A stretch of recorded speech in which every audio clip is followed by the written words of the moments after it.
De acuerdo con la estimación oportuna del Producto Interno Bruto trimestral, en el periodo de enero a marzo, la economía mexicana creció 0.6% a tasa anual. La presidenta Claudia Sheinbaum celebró este dato.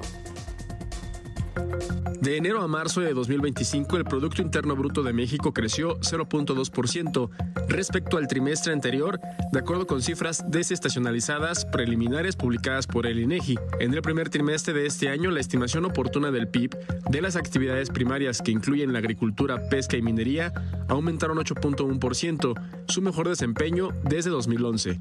Por el contrario, las actividades secundarias o industriales disminuyeron 0.3% a tasa trimestral, mientras que el PIB de las actividades terciarias o de servicio se mantuvo.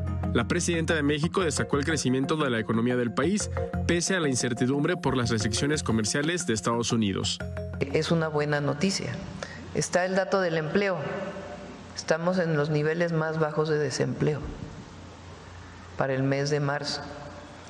Está el dato de la inflación, que prácticamente se mantiene. Entonces, vamos bien. Durante febrero, el desempeño de la economía mexicana avanzó 1%, su mayor alza desde abril de 2023, de acuerdo con el indicador global de la actividad económica que presenta el INEGI. El gobierno mexicano mantiene su expectativa de crecimiento del PIB este año en un rango de 1.5% a 2.3%. Arturo Vega Vivanco, Heraldo Media Group. Para conversar sobre el tema, saludo con mucho gusto a Pedro Tello, él es consultor en economía. ¿Cómo estás, Pedro? Buenas tardes. ¿Cómo estás? Muy buenas tardes. Gracias por esta oportunidad para conversar. Pedro, ¿qué fue lo que influyó para que creciera la economía en este trimestre pues tan importante? Porque de ello dependía de que cayéramos en una recesión, se reconociera que ya estábamos en una recesión técnica. Bueno, yo diría que fueron dos los pilares que permitieron sostener a la economía mexicana en lugar de caer, digamos, en el fango de la recesión.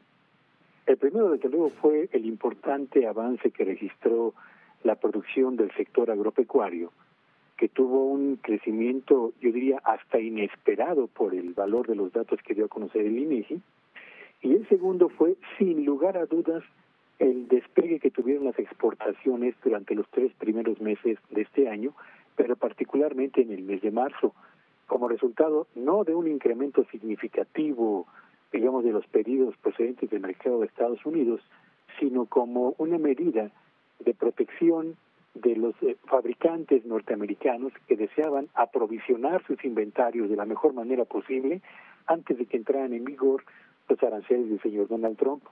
Así que el haber tenido un desempeño que nos alejó, yo diría, moderadamente del ambiente recesivo, obedece fundamentalmente al sector primario y al sector exportador, pero habría que señalar que, haciendo a un lado esta consideración, cuando uno revisa los datos de lo que está ocurriendo con la producción industrial, que cerró con una importante caída en materia de producción, lo mismo que el retroceso del sector servicios, que son al final del día, el estancamiento del sector servicios, ambos sectores, industria y servicios, son los que sostienen con mayor fuerza y los que le dan estabilidad al crecimiento de una economía.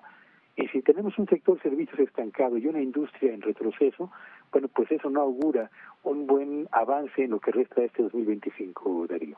Pero la tendencia entonces, ¿cuál va a ser? ¿El sector servicio, crees tú, que pueda repuntar en los próximos meses, al igual que la actividad industrial, que estuvieron retraídas en este periodo? Veo difícil que la industria pueda repuntar en lo que resta del año, y por repuntar no estoy hablando de que empiece a registrar crecimientos del 0.1 o el 0.2, sino los avances que registraba hasta antes incluso de la propia pandemia. ¿Por qué? Bueno, pues porque la mayor parte de los sectores o componentes de la industria en México, de las 27 especialidades que dan vida a la industria mexicana, más de la mitad de ellas cerraron el primer trimestre de este año con un retroceso en sus niveles de producción. ¿Se espera que esa situación vaya a modificarse en lo que resta del año? No lo creo. Va a haber sectores en avance, sin duda alguna, los que tienen un posicionamiento muy firme de sus productos en el mercado interno, lo mismo que aquellos exportadores que al amparo del TEMEC seguirán vendiendo sus productos en el mercado estadounidense sin el pago de aranceles.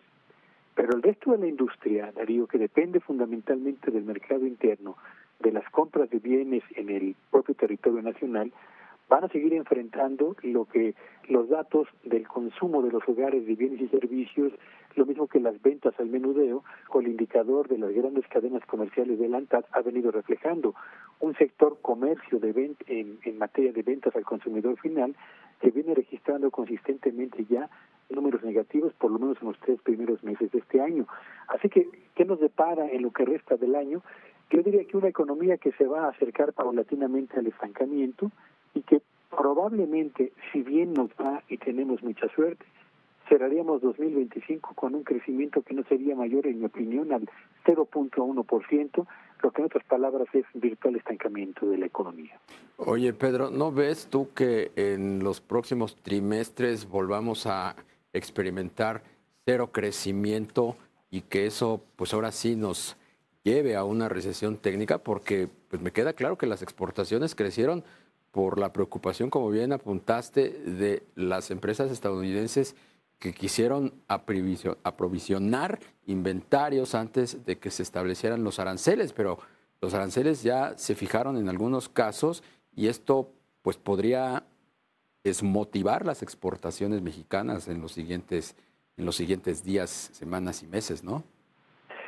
Por eso creo yo que el dato del primer trimestre, que fue apoyado fundamentalmente por el crecimiento del sector agropecuario, difícilmente se podrá sostener en lo que resta de este año. Yo tengo la impresión de que si revisamos lo que está pasando con la percepción que tienen empresarios y consumidores, medido a través del índice de confianza que mes a mes publica el INEGI, pues nos daremos cuenta de que la confianza del sector empresarial lleva 3 meses en descenso significativo, que la confianza de los consumidores ha retrocedido por 5 meses consecutivos, y lo que esto significa es que los empresarios tienen cada vez mayor cautela para invertir y los consumidores empiezan a adoptar estrategias defensivas para tratar de proteger el ingreso y el gasto familiar y tratar de garantizar, digamos, niveles mínimos de bienestar o niveles decentes de bienestar. Esto, en otras palabras, significa que no habrá suficiente inversión en lo que resta del año si no se modifica la percepción de empresarios, y que tampoco el consumo va a despegar como para poder sostener un aceleramiento de la economía mexicana. Así que yo veo que lo que tenemos enfrente es un clima para los negocios cargado de nubarrones que anticipan una tormenta en materia productiva y que seguramente hará de este año un año muy complicado para empresas y para la mayor parte de las familias en el país, en Darío. Pedro Tello, consultor en economía, te aprecio mucho que nos tomes la llamada esta tarde. Gracias y buenas tardes. Buenas tardes.